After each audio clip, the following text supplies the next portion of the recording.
नमस्कार मोदी जी, कैसे हैं आप। उम्मीद करता हूं कि आप स्वस्थ होंगे और देश और देशवासियों की चिंता में विलीन होंगे।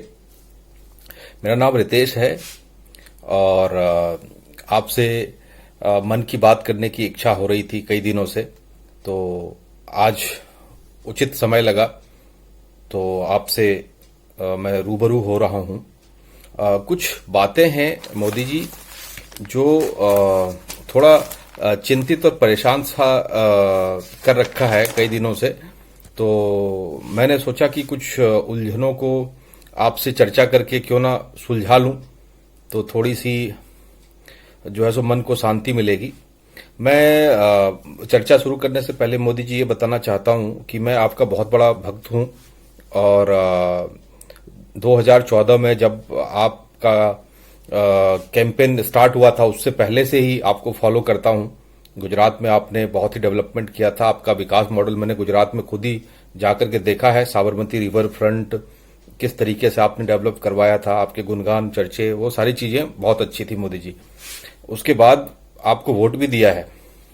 वोट में दिया है हमारे परम आदरणीय आडवाणी जी, वरिष्ठ अनुभवी केंद्र में मंत्री रह चुकी सुषमा स्वराज जी, राजनाथ जी, गडकरी जी, इन सबों को किनारे करते हुए आपको हम लोगों ने स्वीकारा और स्वीकारा है और आपको प्रधानमंत्री बनने में सारे जनता ने खूब मदद की। आपसे बहुत उम्मीदें थी मोदी जी और आप एक इन्फ्लुएंसर की तरह काम किया था। हम सारे लोगों को इन्फ्लुएंस किया आपने वोट देने के लिए और हमने आपको वोट भी दिया है। आपके वादे हमें इतने अच्छे लगे थे मोदी जी। आपको याद दिलाना चाहता हूं एक बार जरूर क्या क्या वादे पे हमने आपको वोट दिया था। आपको याद होगा उस टाइम पे करप्शन फ्री मूवमेंट बहुत जोरों से चल रहा था, अन्ना जी का आंदोलन भी चल रहा था। तो करप्शन से हम बहुत ज्यादा प्रभावित थे क्योंकि कांग्रेस में के शासनकाल में कॉमनवेल्थ घोटाला, कोलगेट घोटाला, ये सारी चीजें हमने बड़ी करीब से झेला था। तो हमें लगा कि मोदी जी ने हमें जो बोला है करप्शन फ्री इंडिया बना देंगे, तो बड़ी सारी उम्मीदें थी आपसे। दूसरा मुद्दा महंगाई का था मोदी जी। महंगाई का मुद्दा बहुत चरम पे था उस टाइम पे। पेट्रोल डीजल के दाम, गैस के सिलेंडर के दाम, सब्जियों के दाम, अनाज के दाम, तेल के दाम उस टाइम के हिसाब से तो बहुत महंगा था मोदी जी। और आपको धन्यवाद भी देता हूं कि आपके आने के बाद महीने 2 महीने में ही महंगाई की रेशियो थोड़े नीचे चली गई थी। और आपको मीडिया ने क्वेश्चन भी किया था कि ये महंगाई नीचे जा रही है, तेल के दाम घट रहे हैं, तो आपने बोला था कि अगर मैं सरकार में आ गया हूं और मेरे आने से अगर महंगाई कम हो रही है तो ये तो देश को भाग्यशाली होना चाहिए। तो हम बड़े खुश हुए थे मोदी जी की वाह क्या बात है, अब तो महंगाई नीचे ही रहेगी। लेकिन बहुत दुख हो रहा है मोदी जी आज के डेट में। पेट्रोल 90-95 रुपये लीटर भरवाना पड़ रहा है। बहुत परेशान हो गए हैं मोदी जी हम जनता। गैस सिलेंडर 700-800, 850 रुपये देने पड़ रहे हैं अभी। डीजल वाले जो यूज करते हैं उनका तो क्या बुरा हाल है। किसान हो, चाहे वो कमर्शियल गाड़ी चलाने वाले हों, चाहे ट्रकिंग इंडस्ट्री वाले हों, सारे बर्बाद हो रहे हैं मोदी जी, बहुत ही ज्यादा। आपको मालूम ही है महंगाई का क्या हाल पहुंच रखा है। दूसरा बड़ा एक मुद्दा था एम्प्लॉयमेंट का। खूब रोजगार देंगे, आत्मनिर्भर बनाएंगे। आत्मनिर्भरता का आलम तो अभी आपसे मैं आगे डिस्कस करूंगा, ये भी मेरे मन में बड़े करीब में है। और एम्प्लॉयमेंट, रोजगार पैदा करेंगे, बहुत ज्यादा रोजगार होने वाला था, बट बड़ी नाउम्मीदी रही आपसे। रोजगार तो हो ना पाया जनरेट। क्या गवर्नमेंट सेक्टर में पदें खाली हैं लेकिन बहाली नहीं हो पा रही हैं। चाहे जो भी हो, आपके मार्गदर्शन में अगर राज्य सरकारों के अंदर भी बहाली होनी चाहिए थी तो प्रधान सेवक के नाते आपसे बड़ी उम्मीद थी कि हमें रोजगार मिलेगा, बट वैकेंसियां कई कई सालों से नहीं हुई है। हालत यह है कि सरकारी तंत्र का हाल और भी बुरा हो रखा है। पद खाली रहते हुए भी आदमी मजबूर है कि सरकारी स्कूल में पढ़ाई नहीं कर सकता, उसको प्राइवेट स्कूल में पढ़ना ही पड़ेगा। और आपको पता है मोदी, प्राइवेट स्कूल में पढ़ाने के लिए किडनी भी बेचना पड़ता है गार्जियन को, किताब खरीदने के लिए, एडमिशन दिलाने के लिए। उसका जिंदगी में और कुछ नहीं रह जाता, बच्चों को पढ़ाते पढ़ाते ही वो पागल हो जाएंगे। बड़ी उम्मीद थी आपसे, लेकिन इस काम को भी मोदी जी आपने हमें उम्मीदों के हिसाब से नहीं कर पाया। थोड़ा आगे बढ़ते हैं मोदी जी। दूसरा, नोटबंदी आपने किया बीच में, बिना किसी प्लानिंग के। प्लानिंग से अगर कोई काम किया जाता है तो वो काम सक्सेसफुल रहता है। आपने रातों रात टीवी पे आके बोल दिया जी कल से ये बंद हो रहा है, पुराने नोट बेकार। हमने स्वीकार करने की कोशिश सबने करी, खूब सपोर्ट किया मोदी जी आपको, माना, स्वीकारा कि चलो जी इससे आतंकवादी जो है सो घुस नहीं पाएंगे, फेक करेंसी आ नहीं पाएगा, सारी बातें हमने मान ली मोदी जी। लेकिन उसके बावजूद हुआ क्या? आतंकवादी तब भी आए, आतंकवादी हमले भी हुए, आपको पता है। आपने एयर स्ट्राइक भी किया, आपने बहुत सारे जो है सो उसके बाद भी ये कार्रवाई आपकी चलती रही। तो अल्टीमेटली जो फेक करेंसी और आतंकवाद नहीं होने की बात थी वो भी नहीं हो पाई, लेकिन जनता बहुत परेशान हुआ। जनता लाइन में लगती रही, व्यवसाय को बहुत नुकसान पहुंचा। लोगों ने कैसे कैसे करके वो समय निकाला है। उसके बाद आपने मोदी जी जीएसटी और ई वे बिल लेकर के आए। आपको बताना चाहूंगा, वे आदरणीय स्वर्गीय अरुण जेटली जी नहीं है जिन्होंने ये इंप्लीमेंट किया था, शायद आपके मार्गदर्शन में ही किया होगा। इंप्लीमेंट करने के बाद 50 बार अमेंडमेंट हुआ होगा। हर दूसरे तीसरे दिन कुछ ना कुछ अमेंडमेंट होता था। व्यापारी परेशान, ई वे बिल वाले जो यूजर हैं वो परेशान, होते होते वो 40-50 अमेंडमेंट के बाद फाइनली जाकर के किसी तरीके से अब सेटल हो पाया है मामला, आपको पता ही होगा। तो मोटा मोटी लोग परेशान हुए बहुत अच्छे तरीके से। ये सब होने के बाद मोदी जी आपने दूसरी बार सरकार बनाई, लोगों ने आपको छप्पर फाड़ के दोबारा वोट दिया, आप फिर से सत्ता में आए। हम लोगों ने जो है सो खूब शुभकामनाएं, कैंपेन चलाई आपने, चौकीदार चोर नहीं है, हम चौकीदार हैं। हमने अपना वॉलपेपर भी लगाया था फेसबुक पे, ट्विटर पे, हमने खूब लगाया, मैं भी चौकीदार बन गया मोदी जी। लेकिन सवाल खड़ा यहां से होना स्टार्ट हुआ, डाउट होना स्टार्ट हुआ मोदी जी, जब ये विपदा की घड़ी आई। कोरोना से बड़ा कोई विपदा की घड़ी ना इस देश में पहले आई थी और ना आएगी मोदी जी। और आप ही बोलते हैं कि आपदा में अवसर, तो उस आपदा की घड़ी में मोदी जी आपको अवसर तो पता ही चल गया किस तरीके का अवसर इस इंडिया में हुआ है लोगों के पास। सबकी नौकरियां चली गई, आपने लॉकडाउन लगा दिया बिना किसी प्लान के। 2020 में बिना किसी प्लानिंग के लॉकडाउन लगा दिया। हजारों आदमी रोड पे आ गए जिनके पास खाने के पैसे नहीं थे, घर जाने के पैसे नहीं थे, ट्रेन बंद, आपको मालूम है किस तरीके से हुई। फिर भी किसी तरीके से आदमी ने झेला, आपने लॉकडाउन लगा करके लोगों की जान बचाने की कोशिश करी, आपका इंटेंशन सही था। उसके बाद किसी तरीके से फिर मामला संभलता रहा, नंबर घटने स्टार्ट हो गए। आपने बहुत सारी प्लानिंग करी, मेडिसिन डेवलप करने के लिए, ऑक्सीजन प्लांट लगाने के लिए, हेल्थ सिस्टम को सही करने के लिए आपने ये सारी रोड मैप तैयार करा फ्यूचरिस्टिक प्लान के लिए। फिर नंबर घटने शुरू हो गए, आदमी ने अपना व्यापार बिजनेस स्टार्ट करना शुरू किया, ऑफिस जाना स्टार्ट किया। बहुत सारे लोग जो है जान जोखिम में डाल करके तब भी जा रहे थे, क्योंकि नहीं जाएंगे तो उनकी रोटी मिलने वाली नहीं है। आपकी कोई ऐसी पॉलिसी नहीं है जो दफ्तर नहीं जाएगा काम करेगा उसको भी प्राइवेट कंपनियां सर्वाइव करने के लिए सर्वाइवल अमाउंट देंगे। तो फिर भी लोगों ने सर्वाइव किया मोदी जी। बात अटक वहां गई जब 2021 में दोबारा हम आकर के कोरोना से उसी हालत में जूझना स्टार्ट कर दिए।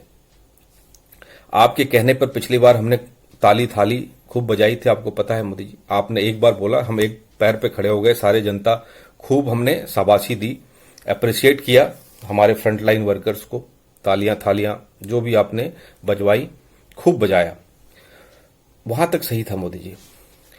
इस बार ऐसा क्या हो गया? इस बार आपने कोई अप्रिसिएशन नहीं किया हेल्थ वर्कर के लिए, फ्रंटलाइन वर्कर के लिए, आपने आह्वान ही नहीं किया।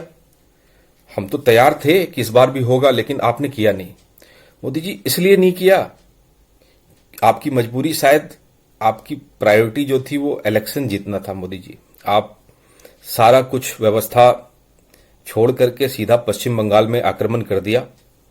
आपके बड़े बड़े टॉप लीडर्स ने वहीं पे कैंपेन करना स्टार्ट कर दिया। और उससे पहले आपने बिहार का चुनाव भी लड़ा, उससे पहले आपने और 5 राज्यों का चुनाव लड़ा।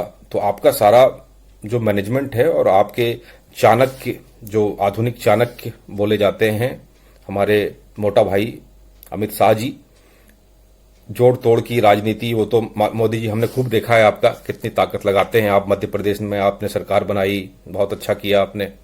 हम उन सब चीज़ों में भी साथ हैं आपके, कोई दिक्कत नहीं, हमने खूब सपोर्ट किया। एक हम बहुत ही अच्छे भक्त सपोर्टर हैं आपके। तो इस बार ताली थाली गायब हो गई, इलेक्शन में आप खूब बिजी हो गए।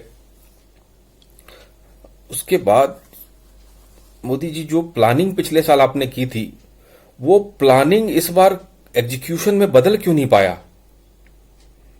व्यवस्था जो आपने अरेंजमेंट किया था जो पिछले साल आपने, उसके ऊपर व्यवस्था में एग्जीक्यूशन हुआ कि नहीं, वो इम्प्लीमेंटेशन हुआ कि नहीं, उसका क्या प्रोग्रेस रिपोर्ट है? ये मोदी जी आपको प्रथम चौकीदार सिपाही के नाते आपको तो पता होना चाहिए कि देश की जनता की जान बचाना आपकी प्रायोरिटी लिस्ट में होना चाहिए था मोदी जी। अब आपसे चूक कैसे हुई है ये तो आप ही बता पाएंगे कि आपका ध्यान क्या चुनाव में था या आईपीएल को जारी करवाने में हमारे शाह साहब के साहजादे लगे हुए थे तो हमारा ध्यान वहां पर था। बट कुछ न कुछ तो हुआ है। और इस कोरोना जो 2021 में हम झेल रहे हैं, इससे बड़ा आपदा कोई आ नहीं सकता। और इस आपदा में अगर आपने जागरूकता नहीं दिखाई, लोगों के जान नहीं बचाए मोदी जी, तो फिर ये देश आपको माफ नहीं करेगा। आपने इस आपदा में अपना ध्यान लगाने की बजाय पश्चिम बंगाल में खूब कैंपेन किया। आपने सीबीएसई में की परीक्षा से पहले परीक्षा पे चर्चा भी करी मोदी जी। तो एक क्वेश्चन आता है मन में, क्या उस चर्चा के दौरान तक आप लोगों को ये मालूम नहीं था कि ऐसा आपदा जो है वो इतना बड़ा आने वाला है? लाशों की ढेर लग जाने वाली है, शमशानों में लाइन लग जाने वाले हैं, आदमी को वेटिंग लिस्ट में खड़ा रह करके अंतिम क्रिया करना पड़ रहा है। अब आप हिंदू धर्म की बात करते हैं मोदी जी, राम राज, हिंदू धर्म, जय हिंदू। आपको पता होगा आजकल ये जो शमशानों में लाइन लगे हुए हैं, यहां पे किस तरीके से लाशों को जलाया जा रहा है। उसको अंतिम इच्छा भी पूरी नहीं हो पा रही है, अंतिम जो क्रिया है ना वो भी ढंग से नहीं हो पा रहा है। आज एक समाचार सुन रहा था, दिल्ली में कुत्तों के कब्रिस्तान को मनुष्य के लिए बनाया गया, उसमें भी जलाया जाएगा। क्या दिन आ गया है मोदी जी? क्या ये आपके एजम्पशन में बिल्कुल भी नहीं था कि संख्या इस तरीके से बढ़ जाएंगी? आप तो बहुत विजनरी लीडर हैं, आपके विजन पे तो हमें कोई शक ही नहीं हुआ था। तो ये विजनरी लीडर से ऐसी गलती कैसे हो सकती है? कुत्तों के शमशान में हिंदू सभ्यता के हिसाब से क्या जलाना चाहिए? जल्दी जलाने के चक्कर में पेट्रोल डीजल छिड़क के जलाए जा रहे हैं। क्या यही हिंदू धर्म इजाजत देता है? बहुत गलत हो रहा है मोदी जी। और इस आपदा में अगर आप लोगों के साथ कनेक्ट नहीं बना पाएंगे, खड़ा नहीं हो पाएंगे, तो फिर मोदी जी आपका सर्वाइवल तो मुश्किल लगता है। दूसरा, मोदी जी एक बहुत ही ढिंढोरा पीटा गया था, आयुष्मान योजना आपने बहुत सारों को दिया। अभी इस कोरोना में ये आयुष्मान योजना लागू क्यों नहीं हो पा रहा? आपको मालूम होगा हॉस्पिटलों में क्या हालत है। अगर गलती से कोई आदमी भर्ती हो जाता है तो 2.5-3 लाख रुपए तो उसके गए, 50-60 हजार रुपए तो सिक्योरिटी मनी डिपॉजिट करना पड़ रहा है। और एक परिवार में अगर 4-5 आदमी, खुदा न करे, भगवान न करे कि एडमिट होना पड़ जाए, तो वो परिवार तो बर्बाद हो जाएगा मोदी जी। वो तो इतना पैसा अरेंज करते करते ही हार्ट अटैक आ जाएगा उसको। तो ये आयुष्मान योजना कहां चला गया? ये हेल्थ इंश्योरेंस कार्ड आपने बनाया था, अत्याधुनिक हॉस्पिटल्स बनाए थे, कहां चले गए? इस सिस्टम तो फेल हो गया, फिर उस योजना का कोई फायदा ही नहीं हो पाया। सोचने वाली बात है। इससे बड़ी त्रासदी तो आने वाली नहीं है मोदी जी। आपसे नम्र निवेदन है, दोनों हाथ जोड़ करके। आज मन इतना टूट गया है जब हमने देखा कि एक चैनल पे कल शाम तक एग्जिट पोल दिखाया जा रहा था। आपको पता है कि आपके जो चैनल के सहयोगी लोग हैं वो आपकी तरह ही चलते हैं। बंगाल में इलेक्शन था तो बंगाल पहुंच गए, बिहार में था तो बिहार पहुंच गए, एग्जिट पोल दिखाना शुरू कर दिया। आज सुबह उनके एक वरिष्ठ पत्रकार की जब मृत्यु की खबर आई है तो वो मातम और शोक मना रहे थे। ऐसे ऐसे पत्रकार जैसा एक आज जो भी है उनकी आत्मा को शांति मिले। लेकिन ऐसे ऐसे 2.5 लाख लोग मर चुके हैं एज पर जो रिकॉर्ड है मोदी जी। 2.5 लाख घर बर्बाद हुए हैं, 2.5 लाख घर टूटे हैं। मोदी जी कुछ तो करना पड़ेगा, सिस्टम का बुरा हाल हो गया है। और अब बर्दाश्त नहीं हो पा रहा है। और उम्मीद करता हूं कि आप इन सब चीजों को मॉनिटर कर रहे होंगे। ये राज्य और केंद्र की लड़ाई, ये हमें समझ नहीं आता। हमने चौकीदार को वोट दिया था, जो चौकीदार हमारे लिए 24 घंटे खड़ा रहेगा। उस चौकीदार का फर्ज बनता है जनता का जान बचाना, जनता को वैक्सीनेशन दिलवाना। अभी एक और कितनी विचित्र बात है, अभी अनाउंसमेंट हुई है 18 साल के ऊपर सबको वैक्सीनेशन हो जाना चाहिए, रजिस्ट्री स्टार्ट हो गई। मोदी जी, हमने जिस दिन रजिस्ट्री खोला 2 घंटे के अंदर रजिस्ट्री तो कर दिया, लेकिन अपॉइंटमेंट डेट अभी तक नहीं मिल पा रहा है। आज मैंने देखा न्यूज चैनल में आ रहे हैं कि अभी जो वैक्सीनेशन मैन्युफैक्चरर कंपनियां हैं वो कह रही हैं जी हमारे पास तो अभी प्रोडक्शन की इतनी कैपेसिटी नहीं है, अभी जो केंद्र सरकार को देना है अभी तो उसी को हम पूरा कर पाएंगे। तो 2 महीने का वेटिंग तो वहां पर भी है मोदी जी। तो फिर क्या तांडव और तमाशा है, हमारे पास कैपेसिटी कितनी है उसके हिसाब से हमारी मैन्युफैक्चरिंग हो पा रही है, नहीं हो पा रही है, कहां पर गैप है, ये तो आपको बेस्ट पता होगा। हम प्रिपेयर्ड क्यों नहीं थे? हमें अपनी क्षमता क्या पता नहीं था कि हम कहां तक झेल पाएंगे ऐसी आपदा अगर आएगी? क्या सिस्टम आपका रहेगा, किस तरीके से उसको लेकर के जाना है? आप पहले पिछली बार बुलेटिन आता था हेल्थ मिनिस्ट्री की तरफ से कि इतनी डेथें हुई हैं, ये प्रोएक्टिव एक्शन लिया गया है, आप ऐसे रहे। इस बार तो आपने भूल गए सारा। लास्ट ईयर जब शुरू हुआ था कोरोना तो N95 मास्क के नाम पे कितने मास्क बेचे कंपनियों ने, लोगों ने खरीदा भी कि इसी से कोरोना भागता है। फिर बाद में आपने बोल दिया गमछा से भी हो जाता है, साधारण रुमाल भी बांधने हो जाता है। मोदी जी, फिर वो N95 मास्क में भी लाइन लगवा दिया आपने, इतनी बिक्री करा दी। तो क्या हमें पता ही नहीं है क्या कि एक्चुअल में है क्या और कैसे लड़ना है इससे? आपने जैसे जैसे बोला वैसे वैसे हम तैयार हैं मोदी जी। आपने N95 बोला वो भी खरीद लिया, रुमाल बोला वो भी खरीद लिया, नॉर्मल बोला वो भी खरीद लिया, ताली थाली बजवाए वो भी बजा लिया, सारा काम करने के लिए तैयार है, सब किया हमने। लेकिन तब भी इस आपदा, अभी भी वही हालत, बुरा हाल। कोई बाहर का विदेशी आदमी देख रहा होगा तो कह रहा होगा यार इंडिया में तो सब खुशहाल है, मोदी जी तो भाषण दे रहे हैं, नेता लोग इलेक्शन कर रहे हैं, जबरदस्त यूपी में इलेक्शन चल रहा है, 5000 आदमी वोट दिलवाने वाले मर गए, टीचर, पारा टीचर जिनको आपने कैंपेन में लगाया था। पता नहीं पश्चिम बंगाल में कितने मरे होंगे, रिकॉर्ड तो अभी आ नहीं रहा, लेकिन वो भी अपडेट अभी कुछ दिनों में हमें दिखना शुरू हो जाएगा। तो ये बाहर से कोई विदेशी दुनिया से देख रहा होगा, कहीं अमेरिका ने शायद हमें इसलिए मना कर दिया होगा पहले सपोर्ट करने से कि यार उनके यहां तो सब सही चल रहा है, आईपीएल चल रहा है, धड़ाधड़ मैचें हो रही हैं, रोज ही मैच होता है, चुनाव धड़ाधड़ चल रहा है, 29 तारीख तक तो फटाफट हुआ, भी कैंपेन चल रहा था, सारी चीजें नॉर्मल है। तो वो कंफ्यूज थे शायद कि भाई वहां सब सही चल रहा है, लेकिन आपने एक्सप्लेन किया होगा तो आपको सपोर्ट मिलना स्टार्ट हो गया। और मैं उम्मीद करता हूं सर, मोदी जी हाथ जोड़ करके अपील करता हूं कि ये आपदा को जिन लोगों ने अवसर में बदलने की कोशिश करी है, जिसने आपके बताए हुए रास्तों को बड़े गलत तरीके में ले लिया है, जो जमाखोरी, ऊंचे दामों में दवाई बेचना, सिलेंडर ऑक्सीजन को दबा के रखना, जरूरतमंद तक नहीं पहुंचना, तो ये तो आपके प्रायोरिटी लिस्ट में था मोदी जी। पहली बार सरकार बनाने से पहले ही आपने बोला था व्यवस्था परिवर्तन कर देंगे, ब्लैक मार्केटिंग खत्म कर देंगे, कालाबाजारी खत्म हो जाएगा, करप्शन खत्म हो जाएगा। तो हुआ नहीं ना मोदी जी। अभी भी देखो यही वो मौका है जहां आपको ये सब प्रूफ करना चाहिए। तो बड़ी विनती है, हाथ जोड़ के मैं दोबारा विनती करता हूं कि जान बचा लो। लगभग हर एक घर परिवार से कोई न कोई जा रहा है, अनाथ हो रहे हैं, कितने बच्चे अनाथ हो जा रहे हैं, कितनी माताएं विधवा हो जा रही हैं, कितने बच्चों के ऊपर से साया हट जा रहा है। आपसे हाथ जोड़ के नम्र निवेदन है कि अभी भी टाइम है, व्यवस्था को ठीक करें, लोगों के जान बचाएं।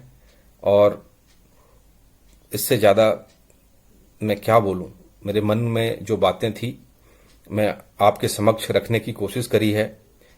आप प्लीज इसको समझें और जान बचाएं लोगों की। धन्यवाद।